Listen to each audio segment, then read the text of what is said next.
Le mauve, on va partir sur une clémentine. Voilà. Donc, on est Yutret. Alors, elle est extra Setsuga. Au début, je la sentais pas trop.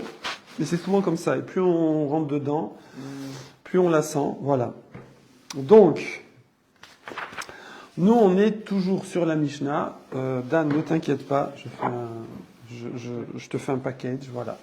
C'est que, à l'époque du temple, il fallait, quand tu rentres au temple, il faut être pur. Et après, pour ce que tu manges, ce que tu bois, tes habits, tout ça, il faut que pendant cette période-là des 3 fêtes, Pessah, Shavuot, Sukkot, où c'est la fête où tout le monde va au temple, tout le monde va à Jérusalem, des fêtes de pèlerinage, alors il faut que tout soit pur. Et c'est des lois, voilà, dont on n'a pas trop l'habitude, voilà.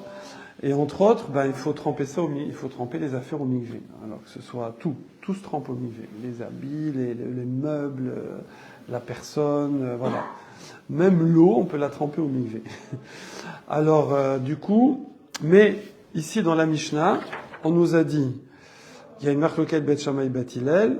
Alors, ils sont tous les deux d'accord que si tu as une configuration comme ça, que tu as vendredi, c'est semaine, normal. Shabbat, c'est Shabbat. Et dimanche, c'est Yom Tov. Donc, tu dois aller, tu vas à Jéru, tu vas au temple. D'accord? Donc, c'est les Pessah, Shavuot ou Sukkot, ou Rosh Hashanah. Alors, et le truc, c'est que il faut que tu sois pur. Il faut que tes kelim soient purs. Il faut que tout soit pur. Et t'as oublié, ou t'as pas fait, tu les as pas purifiés. Tu les as pas purifiés avant Shabbat. Est-ce que tu peux les purifier pendant Shabbat? Est-ce que je peux purifier? Donc, je sais pas, j'ai de la vaisselle, je vais la tremper au mikvé. Alors, ça n'a rien à voir avec ce qu'on fait maintenant, hein, c'est autre chose. Je veux me tremper au mikvé pour pouvoir rentrer au temple. J'ai un verre d'eau pas pur, je veux le purifier. Est-ce que je peux ou pas? D'accord? Alors, Bet Shammai et Bet Hillel, ils disent walou. Tu peux pas. C'est foutu. Voilà. Tu peux pas. Et Yom Tov lui-même, alors on va voir. Pour l'instant, on va dire tu peux pas non plus. Si c'est une impureté qui vient d'avant Shabbat, il fallait que tu prévois. Ok. Après, on verra pour celle qui s'est passée pendant Yom Tov. Si c'est pendant le jour lui-même, ça on peut. Voilà. Maintenant, ça c'est pour les kelim. Donc tout ce qui est instrument, au sens keli, c'est très général. C'est aussi bien la vaisselle que les habits, c'est tout le matériel, le matos. Voilà. Keli, c'est le matos. Voilà. Par contre, pour la personne, Bet Shammai dit walou, pareil, c'est foutu, donc il peut pas rentrer au temple, tant pis pour lui, il fallait qu'il prévoie. Mais Bet Hillel, il permet. Il permet pendant Shabbat d'aller au mikvé et de se purifier pour pouvoir rentrer le lendemain au temple, où manger des korbanot, des offrandes, etc. C'est bon? Voilà, ça c'était l'intro. Là-dessus, où est le problème? Où est le problème de tremper un truc au mikvé Shabbat, ou de moi me tremper au mikvé Shabbat? Où est le problème? Il n'y a pas de mélacha là-dedans. J'ai le droit de me mettre dans une baignoire. J'ai le droit de me mettre dans un mikvé. Quel problème? Alors on va voir plusieurs raisons. Nous on a au début, c'est qui? C'est Rabat, je crois. Rabat, voilà, c'est ça, Rabat. Donc, Rav, Shmuel, Rabat, Rav Yosef, Rav, Shmuel, Rabat, Rav Yosef, Rabat, deuxième génération d'Amoraïm. Ensuite, on va avoir Rav Yosef, qui va donner une autre raison. Ensuite, on va avoir Rav Bibi, eh oui, Bibi, on va avoir Rav Bibi, qui va donner une troisième raison. Voilà. C'est un Amora? Oui, c'est un Amora. Alors, Rabat, c'est quoi la raison qu'il donne? Il dit, ça c'est Alexandre avait deviné hier. Il y a plus de Tana ou d'Amora? Plaît-il? Il y a plus de Tana ou d'Amora? J'adore ces questions. Je les ai pas comptées. Je parlais à plus d'Amora, oui. Dans la Gemara, il y a plus d'Amora, oui. Non, et c'est plus de générations. Il y a 4-5 générations d'Amoraïm. Et après, voilà, après, dans la Gemara, hein, après, sur place, je sais pas. J'ai l'impression que c'est toujours les mêmes. Ouais. Bon, les Amoraïm aussi, hein, c'est un peu toujours là. Ouais, de temps en temps, t'en sors un comme ça, mais bon, on comptera sur la feuille. Mais bon, il n'y a pas une grosse différence. C'est pas une grosse différence. Simplement, il y en a qui sont plus cités que d'autres. Il y en a qui sont souvent cités. Ok. Est-ce qu'on a perdu le fil là ou pas? Non, on n'a pas perdu. On n'a pas perdu le fil. Donc, qu'est-ce que je disais? Tu disais comme quoi? Alors, oui, non, mais alors Rabat, lui, il dit, la raison, Alexandre, il a deviné hier, c'est quoi la raison? C'est de peur de porter.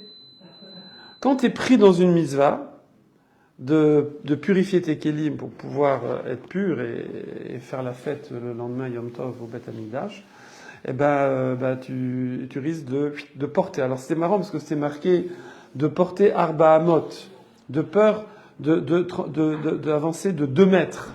Pourquoi on n'a pas dit de sortir? C'est la question de Tosot, on l'a pas fait hier. Shema Yaverenu Arba Amot Birshut Arabim. Tosot il dit, mais Théma c'est étonnant, Amai Loke Amar Shema Yotzienu Birshut Ayachid. Pourquoi il dit pas y sortir de chez soi? D'ailleurs moi je l'ai fait comme ça, je vous ai embrouillé hier.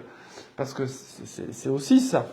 Mais ça, on craint moins. Il dit on craint moins, pourquoi? Rashi, Tosot, il dit, V'yesh lomar, sheyesh ekra bepetar, ube kfoufé achatser.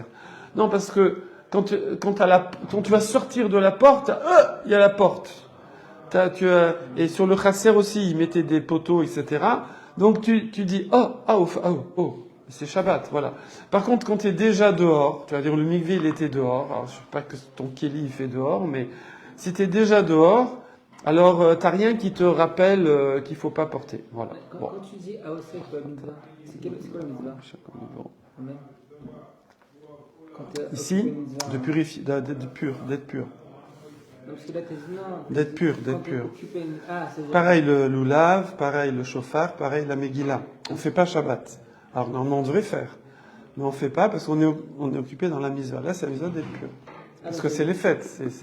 Là on n'est pas pendant l'année. L'année t'es pas obligé d'être pur.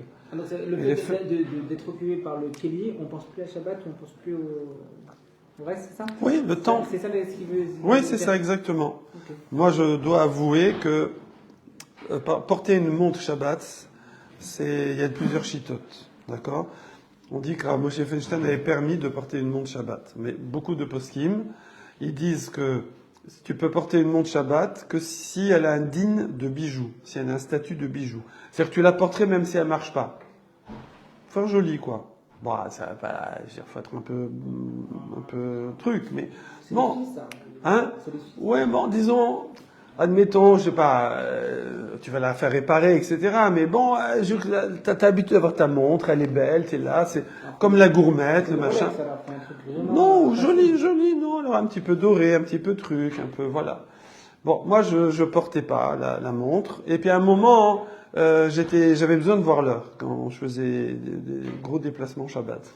Donc je faisais un cours là, un truc, je faisais des trucs, voilà. Du coup, j'ai mis ma montre. Je me souviens, le premier Shabbat que j'ai mis ma montre, j'ai failli ouvrir la porte. Et moi, pour ouvrir ma porte, chez moi, il fallait tirer la tirette, là. C'est mécanique. Mais je pouvais aussi appuyer sur le bouton. J'ai failli appuyer sur le bouton. Parce que j'avais ma montre. Tu vois, c'est même pas une mitzvah. C'est-à-dire, voilà. Après, ce que j'ai fait, c'est que même la semaine, j'utilisais plus le bouton. Je truquais comme ça, il n'y a plus de fini. Ok, alors on revient à Rabat. Donc Rabat il dit, de peur, allez on reste concentré, on reste sur l'autoroute. Rabat il dit, de peur de porter. C'est bon? Voilà. Là-dessus, on a posé toute une série de questions, d'apparentes contradictions, avec d'autres lois, d'autres halachot, d'autres cas, très ressemblants, pour trouver le guéder, s'appelle, pour trouver la limite du dérabanan, parce que c'est un issour dérabanan ici. Ça veut dire, parce que les rabanan, on a dit, il faut que ce soit shriar, fréquent, il faut que ce soit supportable, il faut que ce soit utile. D'accord? Bon. Que ça protège quelque chose. Et donc, des fois, c'est vraiment, les rabanan, c'est de la dentelle. Là, oui, là, non, là, si, là, comme ça dépend, etc. Et des fois, c'est une marlokot, rishonim, macharonim et tout. C'est pas, les sougiotes des rabanan, c'est les plus compliqués. Oui.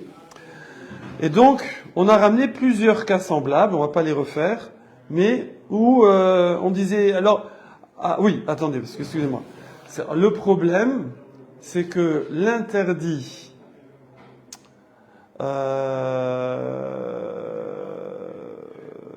oui, c'est qu'on se retrouve même avec une xéra, les xéra. D'accord? c'est une xéra, l'exéra. Pourquoi c'était une xéra, l'exéra? J'ai oublié. Pourquoi c'était au carré? Pourquoi c'était les carrés? Au carré. Pour la sortie du. Pour les Kili Ouais.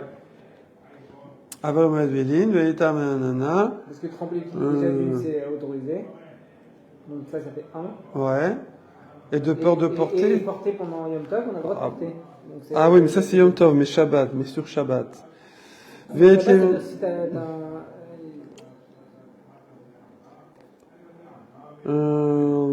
Ah oui, c'était. Alors ça dépendait, oui, c'était par exemple.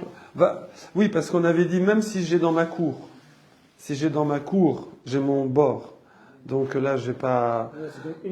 Alors ça fait. Mais je décrète. Là, je porte pas. Je suis chez moi. Mais à cause de celui qui a pas de bord. Donc ça fait. Mais lui, c'est déjà des rabananes. Lui, que je lui permets pas de tremper. C'est de peur qu'il porte. Mais si tremper sans porter, il n'y a aucun problème. Donc c'est déjà un interdit des rabananes. Et après celui qui est dans la cour, donc lui il risque pas de porter. Mais tu l'interdis à cause de lui. Donc ça fait xéra l'exéra. Et voilà. Alors là-dessus, Tosfot... Quoi non? On l'a fait hier, t'as pas dit non hier. Là je dis non. Bah pourquoi? Parce que là ça fait juste une xéra. Quel xéra? De peur de porter. On te permet pas de tremper de peur de porter. Oui, mais ça c'est quand je suis dehors.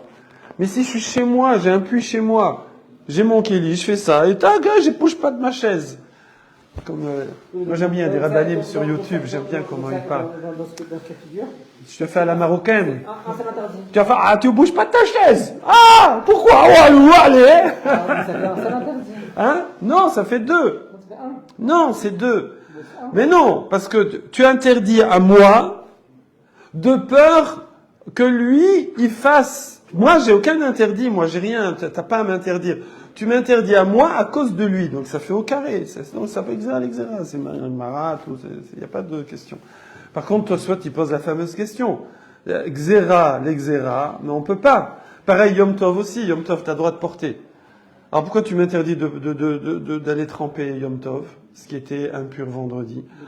De peur que si toi, tu fais Yom Tov, tu vas faire Shabbat. Ah, donc tu fais xéra. À tout, xéra. C'est-à-dire, tu me décrètes, tu me fais un décret à cause d'un autre décret. Donc c'est un décret au carré, c'est un décret en chaîne. Et ça, normalement, on fait pas. Alors c'est ce qu'il dit, Tosfot, regardez, c'est le deuxième. Xéra Yom Tov à tout Shabbat, vélo avec xéra l'exéra. Il te fait direct la réponse, hein, il fait pas la question. Il dit, ça s'appelle pas xéra l'exéra, que ça on ne doit pas faire. Pourquoi? Des Yom Tov et Shabbat, ahati. Parce que Yom Tov et Shabbat, c'est une entité. C'est trop proche. Donc ça veut dire c'est une seule xéra. Donc ça aussi, ça c'est un truc dans la Gemara qu'il faut toujours arriver à, c'est très fin, savoir qu'est-ce qui va être xéra l'exéra, qu'est-ce qui va pas être xéra l'exéra. Est-ce qu'il va être un package où tu es capable de mettre plusieurs situations dans la même xéra alors qu'a priori lui il n'est pas concerné. Par exemple le type qui a le khatser dans sa cour ou Yom Tov puisque je peux porter, je suis pas concerné. Mais tu me mets dedans à cause de lui qui est concerné. Alors on te dit, oui, des fois ça s'appelle, tu rentres dans la xéra, t'es rentré dans la xéra. C'est pas xéra l'exéra, t'es rentré dedans parce que c'est trop proche. Le cas est trop semblable. Et on va s'en mêler les pinceaux. Bon. Ensuite, qu'est-ce qu'on avait? Voilà. Et donc là, on était à chaque fois en train de confronter pourquoi pas lui, pourquoi pas ça, et on en était là. Ouais. Alors après, on était que quelqu'un, il peut purifier son eau. Alors, je ne veux pas te faire trop long, hein, mais comment il purifie son eau? Là, il a le mikvé, ça c'est le mikvé, ça. Glou, glou, glou, c'est le mikvé. Je prends un kéli, voilà ça par exemple, imagine ça en fer, en verre, en argile, je sais pas quoi. Je mets mon eau buvable et elle est impure. Moi, j'ai besoin que l'eau soit pure. Je suis pur, je veux de l'eau pure. Et parce que demain, je vais aller au temple. Et là, j'ai l'eau du mikvé, elle est pas buvable. C'est pas buvable, elle est sale, je sais pas quoi. Alors, par un homme en tout cas, elle est pas buvable. Par un chien, oui, mais pas un homme. Alors moi, comment je vais faire? Je veux purifier cette eau. Alors, le blond, qu'est-ce qu'il fait? Non, pas la blonde. La blonde ou le belge. Qu'est-ce qu'il fait? Il verse l'eau dans le mikvé. Comme ça, ben maintenant, cette eau qu'il a versée, elle est devenue pure, puisqu'elle est dans le mikvé, mais après, il peut plus la boire. D'accord? Alors, la pas blonde, elle trempe le verre avec l'eau, avec le verre, et elle la met jusque l'eau, elle arrive là, tac! Ça s'appelle Ashaka, the kiss, embrasser. Et là, c'est bon, t'as besoin que l'eau, elle se mélange. C'est pas grave le fait qu'elle soit dans un kéli, mais à partir du moment où elle est en contact, bon, il faut que ce soit jusqu'en haut, là. Hein. J'ai mal, là, on voit pas. Mais il faut que ce soit à ras-bord. Là, c'est à ras-bord. Je la rentre. J'ai pas besoin que l'eau, elle vienne là, qu'elle se mélange, pati-pata. Voilà. Dès que ces deux eaux-là, elles sont en contact, une seconde, je remonte. Bon, il y a un petit peu de saleté qui est là, et je peux boire. D'accord? Et ça, c'est permis, mais attention. On te dit, tu nous fais pas l'embrouille. Tu prends pas un kéli purifiable. Parce que sinon, quelqu'un, il te voit, il dit, qu'est-ce qu'il fait lui? Il boit, il est en train de purifier son kéli. Ouais. Non, mais je bois. Oui, mais tu purifies ton kéli. Alors, on te permet seulement avec un kéli qui est toujours pur, qui se rend pas impur, c'est de la pierre, du granit, tu sais, les jolis trucs en granit bleu, là. Donc, tu mets ton kéli, que lui, quand le type, il te regarde, enfin, quand on te regarde pas, on s'en fiche, hein, mais c'est comme ça. Eh ben, je veux dire, personne ne peut penser que tu es en train de purifier le kéli, puisqu'il est pur. Puisqu'il n'est pas mékabel tout, mais il ne reçoit pas l'impureté. Donc, ça, on te permet. Voilà. Là-dessus, on avait dit, pourquoi ça tu permets alors? Pourquoi tu permets ça? Pourquoi tu dis pas, je l'inclus dans la xéra? Je l'inclus. Je le mets dans le package. Ça ressemble à un kéli que tu purifies. Alors il dit pourquoi, et là vous allez voir, voilà, ça c'est un coup de maître, oui. Voilà. C'est que quoi? C'est que ce bonhomme-là, est-ce qu'il a un jerrycan d'eau pure derrière lui? Non, il Bah non, parce que sinon il n'allait pas se prendre le chou, aller prendre un kéli, le mettre dans le mikvé et tout. C'est compliqué comme histoire. Il va pas faire ça. Donc quoi? Donc c'est qu'il en a pas. D'accord? Il en a pas. Et parce que là aussi, il risque de porter ce bonhomme. Pourquoi tu as dit pas, il va porter son truc? Là, ils sont en cas de piquoir nefesh ou pas? Non. Piquoir nefesh, on parle pas. C'est juste, il a juste besoin d'eau, c'est tout. Alors, il peut ne pas boire s'il veut. Mais il veut boire. Alors maintenant, ou il veut faire la soupe, je sais pas. Alors maintenant, froide, c'est Shabbat. Alors, qu'est-ce qu'il fait? Donc il a pas d'eau, ok? Donc il a que ça comme eau. Alors, il fait gaffe de pas la rendre impure.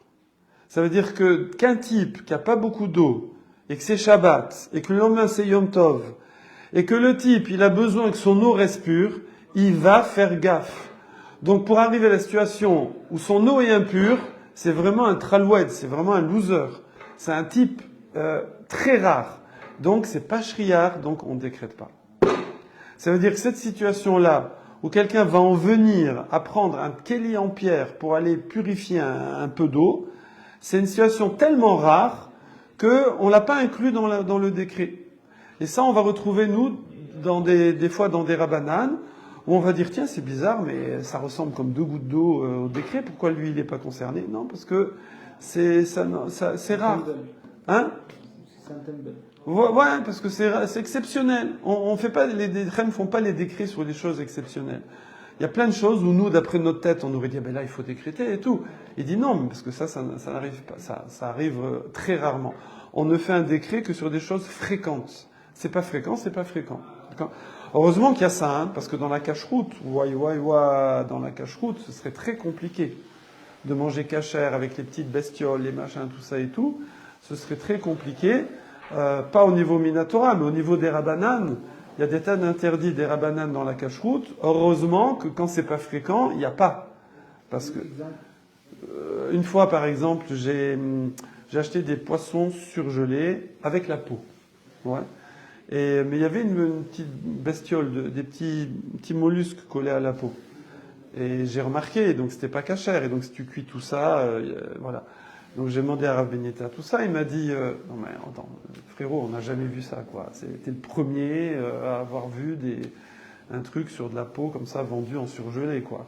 Donc il y a pas c'est-à-dire dans le sens il y a pas à vérifier parce que Des fois, tu vas avoir un chiyuv de bdika.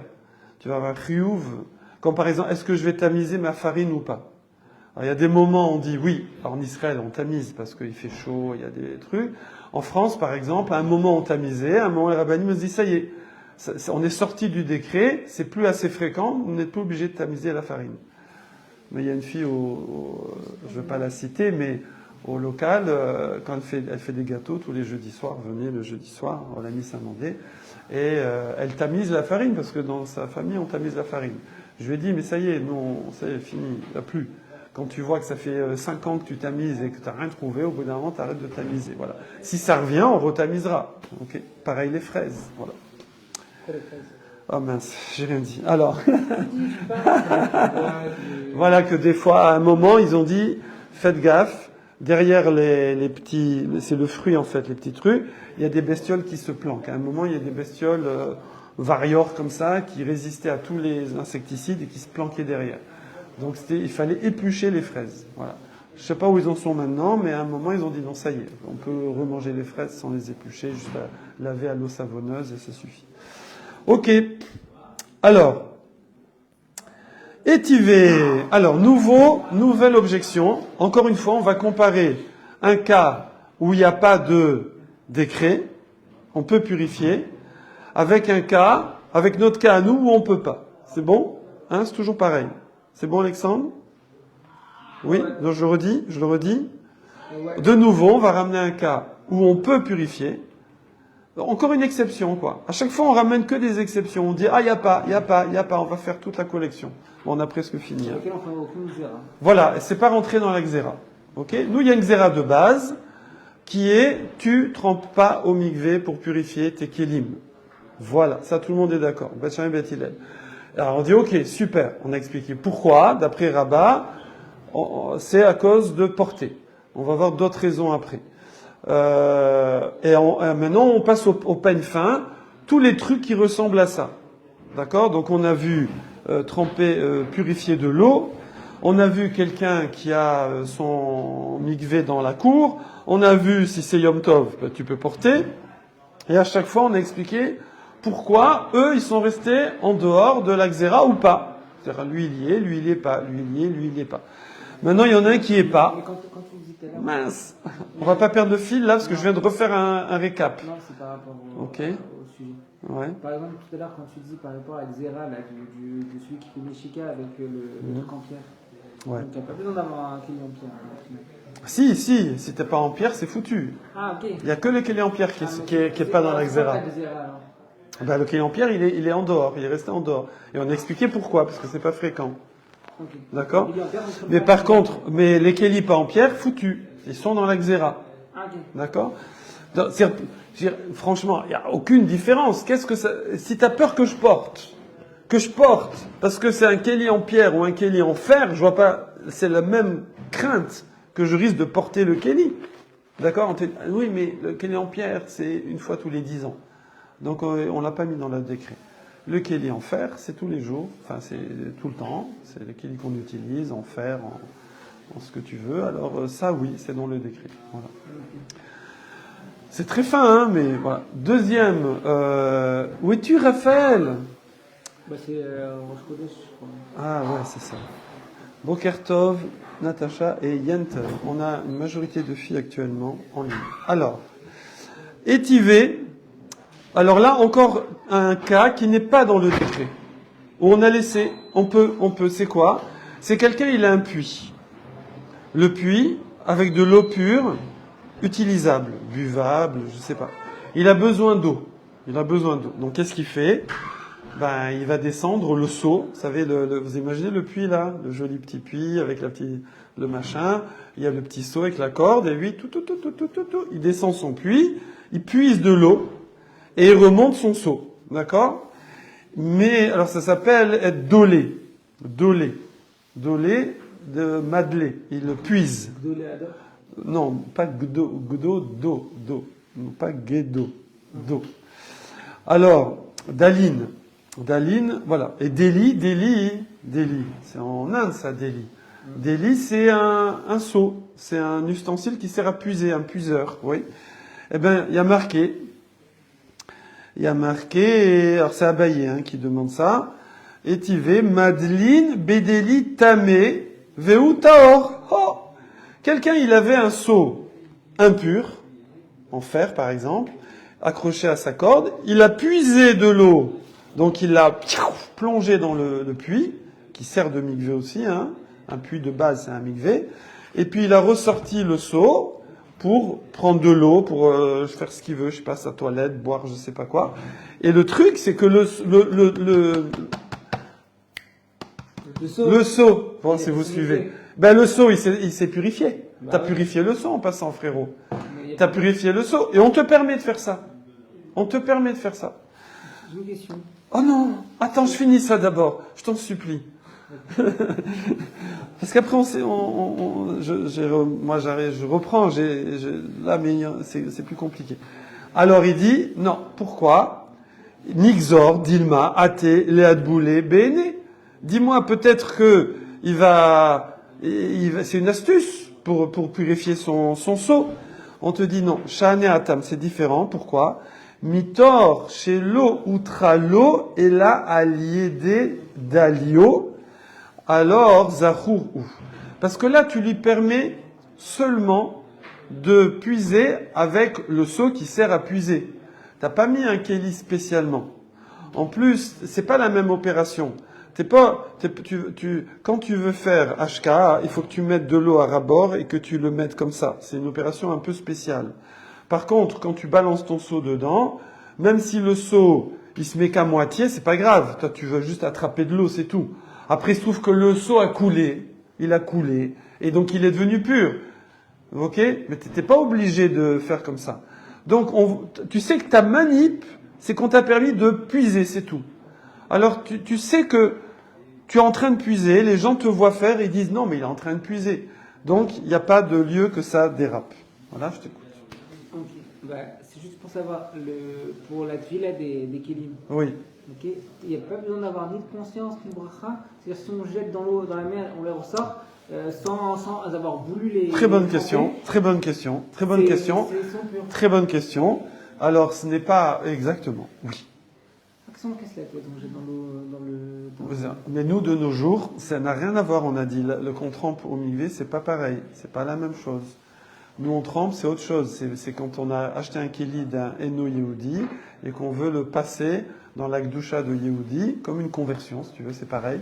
Alors, on doit faire une bracha, Asher qui déchanou, rien à voir. Ça n'a rien à voir, rien à voir. C'est pas pour l'impureté ou la pureté, même si ton kéli, je sais pas moi, il est pur de chez pur, tu dois quand même le tremper. Voilà. Donc là, ce dont on parle là, on ne le fait plus du tout là. Non, plus du tout, on ne fait plus rien, on est impur, on ne va pas au temple, on ne mange pas la trouma, on ne va pas au temple, on ne mange pas les korbanot, il n'y a pas. Mais c'est pas une impureté qu'on. Plaît-il? C'est pas une impureté qu'on retire quand on emmène au milieu les ustensiles? Oui, mais c'est pas la même. C'est pas la même chose, c'est pas pareil. D'ailleurs, ce qui est amusant, c'est une halakha que j'ai appris récemment, je ne savais pas, c'est quand quelqu'un n'est pas juif, alors et qu'il a acheté de la vaisselle. Donc c'est la vaisselle d'un non-juif, oui. Et ben, après, le jour où il se convertit, donc lui il va au mikvé, et donc poum, il devient juif. Mais et ma vaisselle alors? Il faut que je trempe toute ma vaisselle au mikvé maintenant, pour la passer de non-juif à juif. Eh ben non. Tu l'as senti venir, hein? Parce que c'est sa vaisselle. C'est extraordinaire. C'est-à-dire, c'est un truc de ouf. C'est une halakha incroyable. C'est-à-dire, en fait, quand le propriétaire passe de non-juif à juif, sa vaisselle passe de non-juif à juif. Sa vaisselle devient juive. Ton assiette, tu l'appelles Sarah. Incroyable. C'est dingue, hein? La vaisselle qu'il a utilisée pour du pâtisserie, par exemple. Non, alors ça c'est autre chose. Le cacher, pas cacher. Non, il faut cachériser. La porcelaine, comme ça. Bon, ce qu'on peut pas cachériser, on peut pas. Et ce qu'on peut cachériser, on cachérise. Ça n'a rien à voir. Le contenu et le truc du mikvé, ça n'a rien à voir. Les gens confondent. Ça n'a rien à voir. Ok. C'est une bonne halakha. C'est énorme, c'est énorme. Ça veut dire si on te dit comment je peux purifier ça sans le mettre au mikvé. Tu le donnes à quelqu'un qui est en train de se convertir, c'est à lui. Quand il rentre au mikvé, le truc est passé. C'est pas mal là, tu peux, si tu pour éviter d'aller. Hein? On peut faire cette astuce pour. Je sais pas.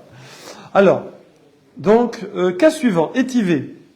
Étivé. Alors, encore une fois, c'est une braïta. On va voir. Est-ce qu'il est dans le décret ou il n'est pas dans le décret? A priori, c'est quelque chose qui n'est pas dans le décret, puisque tu fais une objection. C'est-à-dire, comment ça se fait que ça, c'est resté en dehors? C'est ça, à chaque fois, l'idée. Hein. Étivé. Keli shenitma me'erev yom tov. En madbili noto beyom tov. Donc, on a dit, si ton truc, il était rendu impur vendredi, avant Yom Tov, pendant Yom Tov, walou, tu peux pas le purifier. Bon, fallait faire avant, frérot. T'as pas fait. Maintenant, Beyom Tov. Maintenant, si jamais le Kéli s'est rendu impur pendant Yom Tov, l'incident de Touma, d'impureté, a eu lieu pendant Yom Tov, le matin de Yom Tov. Ok, ça touche quelqu'un d'impur le touche, ça touche un cadavre, enfin pas un cadavre, on va pas rentrer dans tout matmet. Bon. Alors, Madbili Noto Beyom Tov. Eh ben là, tu peux. C'est seulement ce qui était impur la veille de Yom Tov. Donc ici, comme c'est Shabbat et dimanche Yom Tov, ça veut dire vendredi du coup. Ok? C'est seulement ce qui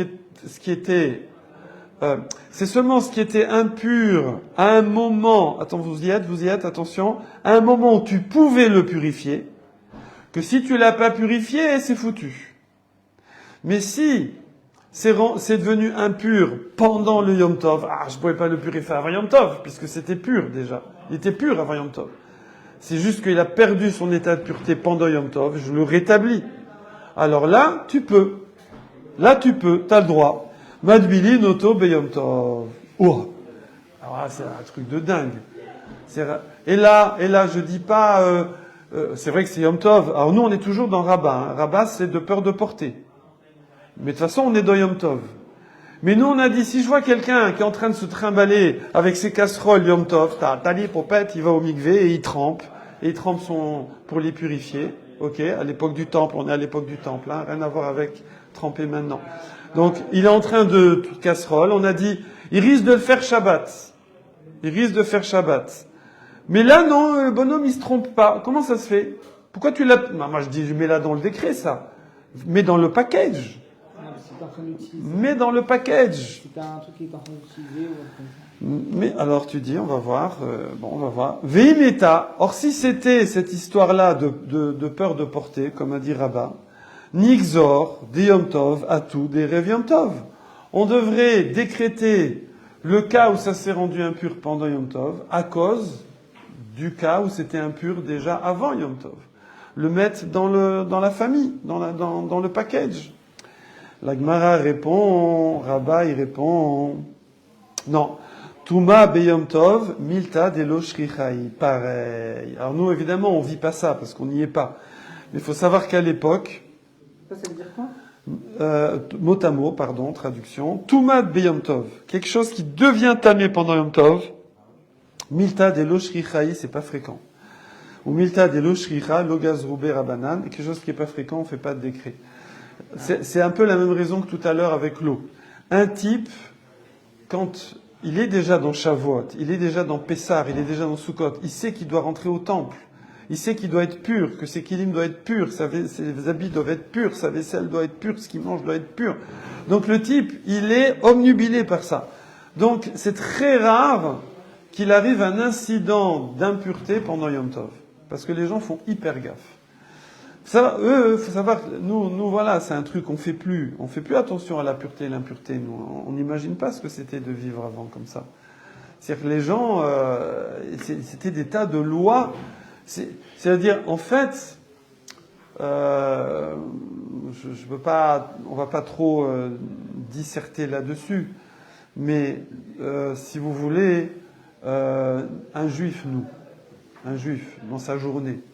On va dire, il est occupé par des centaines d'halachot, des centaines de lois qui l'entourent toute la journée.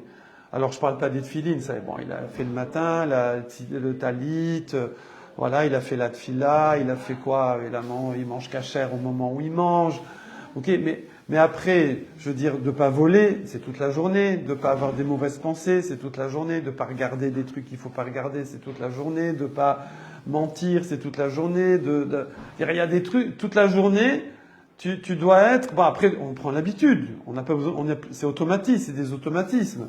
T'as pas besoin à chaque fois d'y penser. Tu le fais tout seul. C'est ton way of life. D'accord? Mais avant, on n'imagine pas comment c'était. Les gens, ils devaient faire attention toute la journée à pureté, impureté. C'est-à-dire quand tu marchais à un endroit, il fallait faire attention qu'il n'y ait pas des impuretés que tu touches ou que tu passes au-dessus d'un endroit où il y a quelqu'un qui est enterré, quand tu étais à la campagne, sur des chemins, il y avait plein de choses. Il ne fallait pas rentrer sous un toit ou... Une fois, alors, par exemple, les Kohanim font encore attention à ça. Pas à toutes les Toumas, seulement à l'impureté de mort. Ok? Donc eux, ils font encore attention à ça. C'est la halakha, en souvenir d'eux, quand le temps provient, il faut qu'ils se gardent l'habitude, justement. Il faut qu'ils gardent l'habitude. Nous, par exemple, qu'est-ce qu'on a gardé de ça? C'est Netilat Yadayim. C'est à cause de ça. Les gens devaient faire gaffe à ce qu'ils touchent. D'accord? Donc avant de manger du pain, il fallait laver les mains. Et nous, on le fait pour les Kohanim, en vérité. Ok? Et une fois, j'étais en voiture avec Rav Kohn, je peux le citer, voilà. Et je suis passé au Père-Lachaise. Mais c'était printemps-été, je sais pas, il y avait des feuilles sur les arbres. Et donc, il y a les arbres, vous savez, qui sont tout le long je sais pas ce que c'est comme avenue, là, qui part le long du Père-Lachaise. Et les arbres, ils sont sur le cimetière et ils sont sur la route. Et donc, moi, j'arrive comme ça, je roule normal sur la file de droite, il me fait file de gauche, pour que je sorte de dessous les arbres. Parce que ça fait OL, ça fait tente. Il y a des juifs qui sont enterrés là-bas, entre autres, il y a un très grand Rav David, je sais plus son nom de famille. Et d'ailleurs, il y a un arbre qui a poussé sur sa tombe. Et là, il y a la rue, et il y a la route. Et donc, ça fait OL. Donc, l'impureté, elle passe, quand il y a un toit, l'impureté monte, elle diffuse et elle redescend sous le toit, ou sous l'arbre, ou sous les jambes. Si quelqu'un en jambe au-dessus, la jambe fait OL. Voilà, donc eux, ils devaient faire tout le temps attention à ça. Et donc, pendant l'année, les juifs amaretzim ne vivaient pas en état de pureté, seulement les Talmidei Chachamim. Mais au moment des 3 fêtes, ils faisaient tellement attention qu'on pouvait même s'approvisionner dans les mêmes magasins. Parce que normalement, pendant l'année, non. Il y avait un rayon Talmid Chacham et un rayon Amaretz.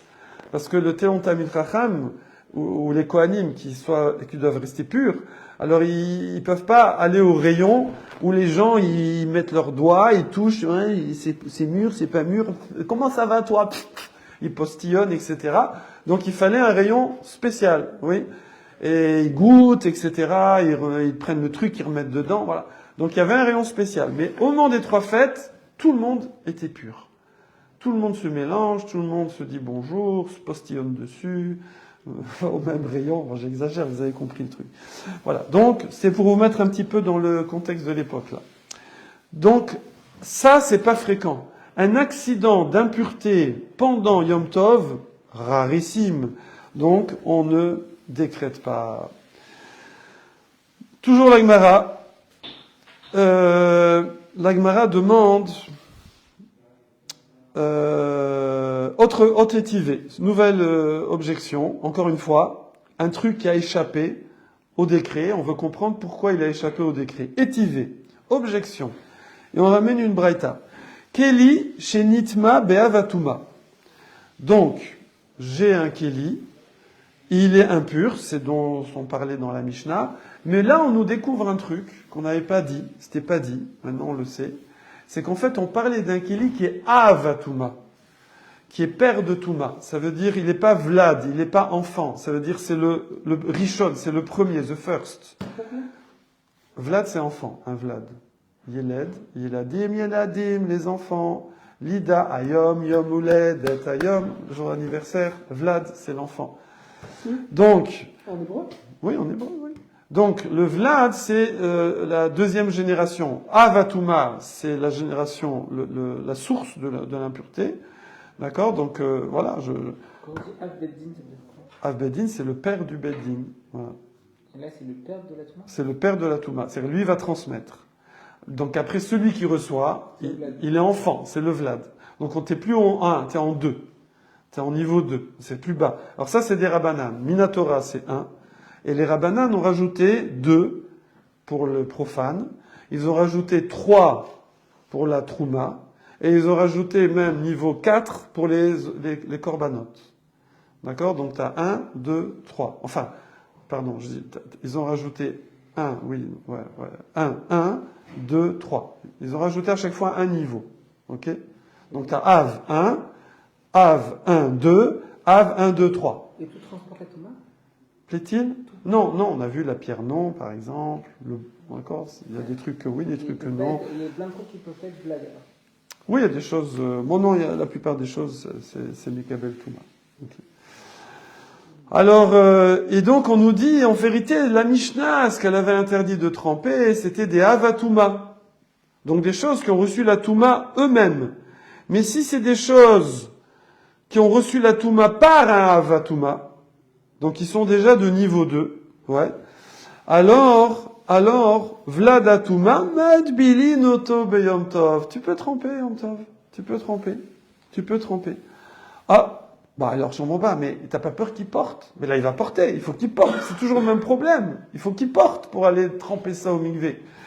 Et Veimeita, Nixor, Atuha, donc tu devrais dire, tu devrais le mettre dans la xéra. Réponse, Vladatuma, Ichim Ashkachatla.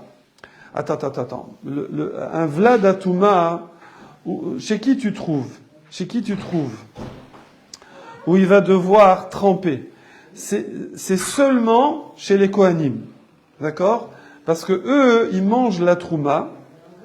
Et un Kéli qui a rendu impur par Vladatuma, il faut le tremper pour manger de la trouma dedans. Ça veut dire, un juif,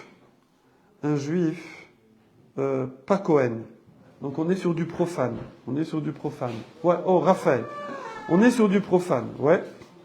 Donc, là, c'est le père de Touma. Il transmet la Touma à un Kéli. Donc lui, il est Vlad. Oui. Donc ça, si c'est du profane, 1, 2, 1, Av. Enfin, Av, mais c'est, bon, on va dire c'est 0, c'est 1, quoi. Et là, c'est 2, Vlad, Av, Vlad. Ça s'arrête. Il n'y a pas Vlad de Vlad. Donc maintenant, moi, ce que je mets dans mon verre, il ne sera pas impur. Et moi, si je le bois, je ne serai pas impur non plus. Donc j'ai plus besoin de tremper. Je m'en fous. Je peux l'utiliser comme ça. Quand c'est du profane. Moi, voilà. Je sais que ça c'est impur. Moi, je dois aller au temple. Et je suis pur. Je me suis purifié, tout comme il faut. Et, oh mince! Ah, c'est toi qui as mis le verre là sur le truc? Elle dit, c'est pas grave. Je peux l'utiliser comme ça parce que là, la Touma, elle ne passera pas elle passera pas en Vlad de Vlad. Elle passera pas en enfant d'enfant. Donc je peux boire. Et je suis pas impur. Par contre, la trouma, oui. Si ça c'était de la trouma, du jus de raisin, par exemple, de trouma, eh ben là, oui. Pour le Kohen, on a dit ça. Il y a Av, Vlad et Vlad de Vlad. Ok? Donc on a le droit d'utiliser un ustensile impur? Oui, tu as le droit. Bien sûr, pourquoi pas. Si toi, ça te rend pas impur et que... Déjà, en semaine, alors, je refais. En semaine, tu fais ta life, tu fais ce que tu veux. Les Talmid Chachamim, eux, ils voulaient être purs toute l'année. Donc, ils faisaient gaffe, ils se purifiaient, etc. Voilà. Maintenant, au moment du Beth Amikdash, tu dois, toi, ne pas être impur. Donc, tu vas faire gaffe à ce que tu manges, à ce que tu bois, à tes kélis, à tes habits, pour ne pas être impur. Maintenant, si ton habit, lui, il est impur, mais que ça te rend pas impur, tu t'en fous. Ouais, tu t'en fous. Fiche, oui, tu t'en fous, voilà. Donc c'est pour ça que tu peux les tremper. Si t'as envie de les tremper, tu trempes. Tu peux tremper, on s'en fiche. Les tremper, alors. Comment? Aucun intérêt à les tremper. Si t'as envie, comme ça, je sais pas, tu trempes, voilà. Voilà, mais par contre, alors voilà, c'est pour ça, qui a besoin de tremper ça? Qui a besoin de tremper ça, Yom Tov? T'as raison, voilà, en vérité, tu vas pas le tremper. Je dirais, il n'y a pas besoin d'être 2 heures, parce que tu vas pas le tremper, tu vas pas te fatiguer. C'est que les Kohanim. Voilà, au Korbanot. Or, là, lui, le Kohen, alors c'est lui qui a un problème avec ça. Or, Kohen Zrizin. Il faut savoir que les Kohanim, c'est des bombes. C'est des champions. Ça s'appelle zrizin. C'était des gens très attentifs, très fifs comme ça, zélés, voilà. Du coup, eux, ils ont moins de décrets que les gens normaux. Parce qu'ils font gaffe. Ils font gaffe. D'accord, voilà. Donc ça, on retrouve ça dans d'autres halachot. Ne me demande pas lesquels. Kohanim zrizim. Donc par exemple, au Bet Amikdash, comment? Toujours d'actualité pour eux. Je sais pas. Ils ont des Je culottes sais pas. particulières. Je sais pas. Non, je sais pas. Mais bon, je sais pas. Par exemple, au Bet Amikdash, il y a pas de shvut, on dit. Il y a pas de les dérabanan de Shabbat, il y a pas au temple. Pourquoi? Parce que tout le monde fait gaffe au temple. Shvut, c'est un dérabanan de Shabbat. Shvut de Shabbat, repos. Shabbat. Voilà. Ok. Donc, voilà encore une exception. C'est quoi? C'est un Kéli qui est Vlad. En fait, bon, c'était pas précis dans la Mishnah, hein, mais la Mishnah, elle parlait que des Av. Voilà, elle parlait pas des Vlad. Non, mais les coulettes, c'est autant ou c'est pour les Kohanim? Les deux. Mon capitaine. Ah, il faut les deux réunis? Ouais, ça c'est une blague, je raconterai une fois les deux, mon capitaine. Alors, non, un ou l'autre, au temple en lui-même et pour les Kohanim. Voilà. Tashma, allez, encore une. Tashma. Damarav Chaya Bar Ashi Amarav. Ah, on va passer à la Nida. Donc, une femme Nida. Alors c'est quoi l'impureté déjà, hein? La Touma, c'est quoi? Définition rapide. C'est une non-concrétisation d'un potentiel spirituel. Non-concrétisation d'un potentiel spirituel. Par exemple, Nida, elle n'est pas tombée enceinte. L'homme, son zéra, sa semence, potentiel spirituel. Ça peut être lié à la vie ou pas, je veux dire. Oui, souvent c'est lié à la vie, mais pas forcément. Voilà. Dès qu'il y a un potentiel spirituel, il y avait un power là-dedans. Il y avait un power de faire des mitzvot. C'est pas de vivre pour vivre. C'est parce qu'il y a du spirituel dedans. Par exemple, les arcs qui par exemple, ça fait du... Ouais. Bon, je te dirai après hors antenne. Alors. On peut couper, de toute façon, il est 30. Non, on peut pas couper. Attends. Moi, j'ai pas 30, attends. Attends, je finis juste celui-là. Oh là, les questions. Alors, Tashma, ouais, donc la femme Nida, voilà, elle doit, alors, ouais, donc elle a pas eu de bébé, donc, alors c'est tous les mois, je sais, mais c'est comme ça. Donc elle doit aller au mikvé, mais elle, ses habits, la chaise qu'elle utilisait, le lit, tout. Ouais, c'était comme ça. Et donc, Amar Abichia Baraché Amarav, bon, donc elle va aller au mikvé. Elle doit aller au mikvé. D'accord? Il n'y a pas de Yom Tov, Shabbat, elle va au mikvé. Maintenant, le problème, c'est qu'elle n'a pas des habits purs. Elle veut mettre des habits purs. Ok? En sortant du mikvé. Ouais, en sortant du mikvé. Elle n'a pas. Alors, il y a une ruse. Qu'est-ce qu'elle fait? Nida, Shen la Begadim. Elle n'a pas des habits purs. Qu'est-ce qu'elle fait? Ouais! Ouais. Non, alors large, je veux dire, elle n'a pas des trucs serrés comme maintenant à la mode. Là. À l'époque, c'était large, voilà. Donc, Maharemet, ouais, tout est serré maintenant. Maharemet, elle fait une orama, une petite astuce, orama, vetovelet, bibigdea. Elle va, moi en été, je me douche tout habillé tout le temps. En été, c'est mon kiff. Oui, et en hiver, il ne fait pas une fumée de degrés. Je prends la douche tout habillé, je me baigne tout habillé. Parce que comme ça lave mes habits, ça me lave moi, ça rafraîchit, voilà. Veimita. Or, là, on devrait décréter, on devrait dire, oh là, mais dis-moi, on devrait mettre ça dans le package de tremper des kélim. Parce qu'on a dit kélim, c'est vaisselle, habit. Veimita, nixor, dilma, telad, boulé, mais elle va se tremper, voilà, c'est pas bien. Comment vous traduisez la veimita, ita, c'est-à-dire Si c'était qu'il y a ce fameux décret de peur de porter de rabat, si c'était vrai que ça cause de porter, alors elle, une fois elle va se tremper avec ses habits sur elle, et puis une autre fois elle va les porter. Elle va prendre des habits, si elle se dit moi je peux purifier mes habits. Mais ita, ça ne veut pas dire écrit pour le rabat. Ita c'est être, to be. Ita bagmara. Si c'était. Si c'était. Quoi? Ita c'est le verbe être. Ah, c'est pas écrit. Oui, et dans le sens si c'était juste. Ouais, nachon, voilà. Shaneata mitor shelo utrala et là aliédé malbouche. Alors Zechura, il dit non, parce que là, on lui permet seulement d'y aller habillé, et c'est un peu bizarre d'aller tout habillé dans l'UV, donc elle va se dire, attends, pourquoi je peux pas les mettre à part mes habits? C'est qu'il y a un problème. Donc elle sait qu'il faut pas amener les habits tout seul. Les Zéphora, c'est quoi? C'est pas les habits d'homme? Non, elle se souvient, Zachor. Ah. Alors juste pour finir, voilà, on a fini Rabat. Ouais, donc portez. Bezrat Hashem, demain, on fera Rav Yosef. Et ça va être très sympa. Il y a une surprise demain. Rav Yosef, il va ramener une autre raison. On va faire les 4 comme pour le début, on va faire Rav Yosef, Rabat, Rav Yitzhak et... Non, 3. Rav Yosef et Rav Bibi. Ah, Rav Bibi, je le connais bien. Rav Bibi, t'es à l'école avec lui. Non, mais il est... Chazak Avouch. À demain.